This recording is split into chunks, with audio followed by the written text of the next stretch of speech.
জয় শ্রীকৃষ্ণ বন্ধুরা, দৈনিক রাশিফল এবং টোটকার ইউটিউব চ্যানেলের পক্ষ থেকে সকলকে অনেক স্বাগতম জানিয়ে আজকে আরও একটি ভিডিও নিয়ে চলে এসেছি। তো আজকের ভিডিওর বিষয়বস্তু হলো কঠিন সময় 3 রাশির এভাবে তুষ্ট করুন শনিদেবকে, তাহলে সাড়ে সাথী এবং ঢাইয়া থেকে চিরতরে মুক্তি পাবেন।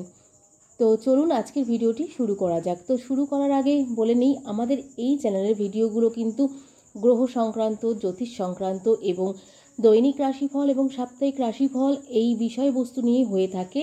তো আমাদের এই চ্যানেলের ভিডিওগুলো আপনাদের যদি একটু ভালো লেগে থাকে তবে আমাদের এই চ্যানেলটিকে সাবস্ক্রাইব করে পাশে থাকুন এবং পাশে থাকা বেল আইকনটি অন করে রাখুন, তাহলে আমাদের এই ভিডিওগুলো যখনই ছাড়া হবে তখন আপনাদের কাছে কিন্তু ফার্স্টে নোটিফিকেশন চলে যাবে। আর এই চ্যানেলের ভিডিওগুলো কিন্তু সব সময় একটু অ্যাডভান্স বলা হয়ে থাকে, যাতে প্রত্যেকের সুবিধার্থে একটু আগেই সম্প্রচার করা হয়ে থাকে। তো চলুন বন্ধুরা আজকের ভিডিওটি শুরু করা যাক।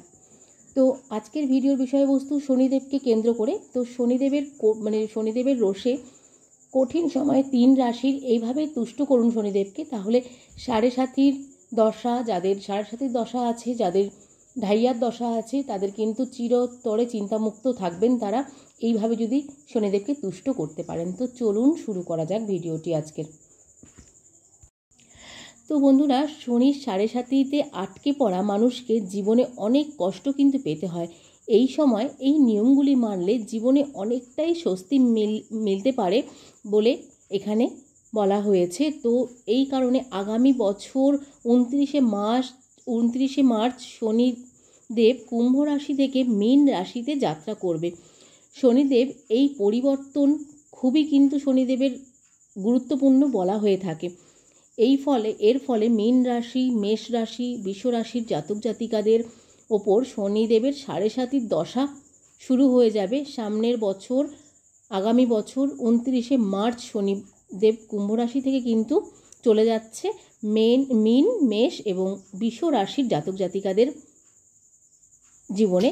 তো তখন কিন্তু তাদের জীবনে সাড়ে সাতির প্রভাব পড়বে এবং সাড়ে সাতির প্রভাবে কিন্তু তাদের শনিদেবের রোষ কাটাতে আপনারা যদি এই জিনিসগুলো করে শনিদেবকে তুষ্ট করেন, তাহলে কিন্তু শনিদেব আপনাদের সদয় কৃপা বর্ষিয়ে যাবে। তো চলুন, যদি এই দশাতেও ভালো থাকতে চান তাহলে মন জিতে নিতে হবে কিন্তু শনিদেবের।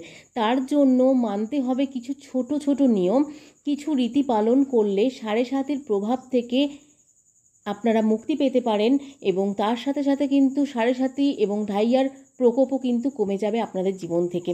তো জেনে নিন এই ব্যবস্থাগুলো সম্পর্কে। কারা কারা সতর্ক থাকবেন এই সময়টাতে। তো মেষ রাশির জাতক জাতিকাদের 2025 সালের মার্চের পর সতর্ক থাকতে হবে প্রচুর পরিমাণে। তার সাথে সাথে বৃষ রাশির জাতক জাতিকাদেরও কিন্তু চাকরিতে অসুবিধার সম্মুখীন পেতে পারেন, ব্যবসায় সম্মুখীন আসতে পারে, আপনাদের জীবনেও কিন্তু প্রচুর অসুবিধার সম্মুখীন আপনারা হতে পারেন। এরপরে আসছে 2025 সালে মীন রাশির জাতক জাতিকাদের খুব সতর্ক থাকতে হবে, কারণ মীন রাশির জাতক জাতিকাদেরও কিন্তু এই প্রভাব পড়তে চলেছে। তো মীন রাশির জাতক জাতিকাদের তাদের স্বাস্থ্যের প্রতি অনেক বেশি মনোযোগ দিতে হবে। শনিদেবকে ন্যায়ের দেবতা মনে করা হয়ে থাকে, সেই কারণে তিনি প্রত্যেককে তার কর্মফল অনুসারে কিন্তু ফল দিয়ে থাকেন। এমনটা বিশ্বাস করা হয় যে শনিদেবের আশীর্বাদপ্রাপ্ত মানুষদের জীবনে অনেক উন্নতি হয়। শনিদেবের সাড়ে সাতিতে আটকা পড়া মানুষকে জীবনে অনেক কষ্ট পেতে হয়, সেটাও কিন্তু বলা হয়েছে শাস্ত্রে। এই সময় এই নিয়মগুলি মানলে জীবনে অনেকটাই স্বস্তি মিলবে বলে মনে করা হচ্ছে এবং শাস্ত্রে কিন্তু বলাও রয়েছে এই নিয়মগুলি মানতে পারলে অনেক সুফল পাবেন আপনারা। কিভাবে তুষ্ট করবেন বড় ঠাকুরকে, তো চলুন জেনে নেওয়া যাক। হিন্দু ধর্মে পিপল গাছকে অত্যন্ত গুরুত্বপূর্ণ বলে মনে করা হয়েছে। মনে করা হয় এই গাছে সব দেবতারা এবং পিতৃপুরুষ বাস করে থাকেন। তো বিশেষ করে শনিকে তুষ্ট করার জন্য পিপল গাছ খুবই গুরুত্বপূর্ণ বলে মনে করা হয়। শনিবার পিপল গাছের পুজো করলে শনিদেব প্রসন্ন হন। প্রতি শনিবার পিপল গাছের নিচে প্রদীপ জ্বালিয়ে হনুমান চালিসা পাঠ করুন। এই প্রতিকার করলে শনিদেবের যন্ত্রণা এবং অর্ধেক উপশম কিন্তু হয়ে যায় এই উপাচারটা করলে। তো এই প্রতিকারের অশুভ প্রভাবও থেকেও কিন্তু মুক্তি পাওয়া যায়। যদি কোনো সময় আপনারা মনে করেন শনিবার করে পিপল গাছের নিচে প্রদীপ জ্বালিয়ে হনুমান চালিসা পাঠ করে থাকুন। তো এটি কিন্তু শনিবার করেই করতে হবে। তো শনিবার সকালেই পিপল গাছে গুড় মিশ্রিত জল নিবেদন করুন এবং ধূপ জ্বালিয়ে 7বার প্রদক্ষিণ করুন। এমনটা বিশ্বাস করা হয় যে সন্ধ্যাবেলায় পিপল গাছের নিচে সরিষার তেল জ্বালিয়ে প্রদীপ জ্বালালে পিপলের অদৃশ্য শক্তি সব অশুভ প্রভাব কাটাতে সাহায্য করে থাকে। তো ব্রহ্মপুরাণ অনুসারে শনিবার পিপল গাছের স্পর্শে সমস্ত কাজ সিদ্ধি হতে শুরু করে। এই দিনে পিপল গাছকে 2 হাতে স্পর্শ করে শিকড়ে জল নিবেদন করুন, তাতে কিন্তু শনিদেবের কুদৃষ্টি থেকে মুক্তি পাবেন।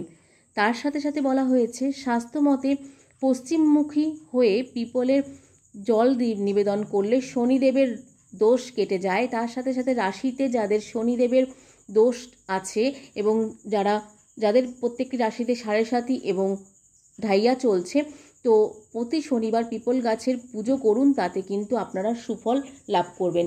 এতে ঘরের অশুভ প্রভাব দূর হবে। তার সাথে সাথে প্রতি শনিবার পিপল গাছের পুজো করা শনিবার এবং শনি 7.5 এবং ঢাইয়া থেকে খারাপ প্রভাব দূর হবে এবং যাদের রাশিচক্রে ঢাইয়া এবং 7.5 প্রভাব চলছে তারাও কিন্তু এই নিয়ম এবং এই টোটকাগুলো করে দেখুন, অবশ্যই কিন্তু সুফল লাভ করতে পারবেন এবং আপনারাও কিন্তু শনিদেবের 7.5 এবং ঢাইয়া থেকে চিন্তা মুক্তি হবেন। তো শনিদেবকে কিভাবে তুষ্ট করবেন, আজকের বিষয়বস্তু ছিল যে শনিদেবকে কিভাবে তুষ্ট করা যাবে এবং কিভাবে তুষ্ট করবেন তার কিছু নিয়ম। তো চলুন এইভাবে করে দেখুন, আশা করছি আপনারা উপকার পাবেন। তো চলুন আজকের মতন ভিডিওটি বন্ধুরা এতটুকুই। তো সকলে খুব ভালো থাকবেন। তো আর আমাদের এই চ্যানেলের ভিডিওগুলো যদি ভালো লেগে থাকে অবশ্যই সাবস্ক্রাইব করে পাশে থেকে সাপোর্ট করুন। আজকে মতন সকলকে রাধে রাধে।